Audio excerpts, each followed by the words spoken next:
Okay, so I wanted to share with you guys, you can dye things so many ways. You can use flowers to dye things with. You can use crayons to dye things with, depending on the material. You can use food coloring to dye things with. You can use actual paints to dye things with.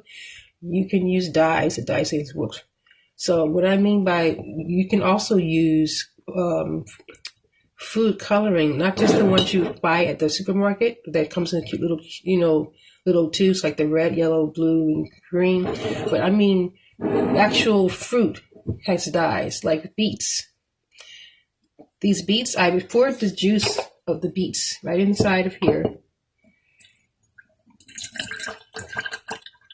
And you keep pouring and keep pouring, right? You keep pouring until it covers the garment, whatever fabric you're going to use or whatever. You cover it all the way to the point where it's over the garment or over the material.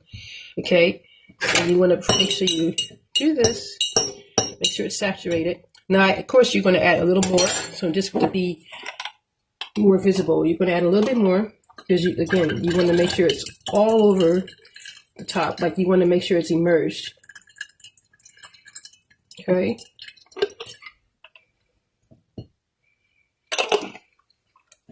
And you're going to let this sit for a couple hours or overnight. And when you get done with it overnight, take it out.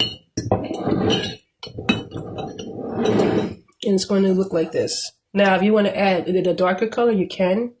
You can even add a little blue to make this a little like kind of like a brown.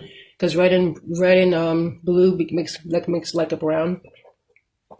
Or if you just want a turquoisey color, you can do yellow and blue. If you add a little more blue, depending on the dark or the turquoise, we can add a little more light yellow. Add it lighter turquoise. There's different things you can do with food colors.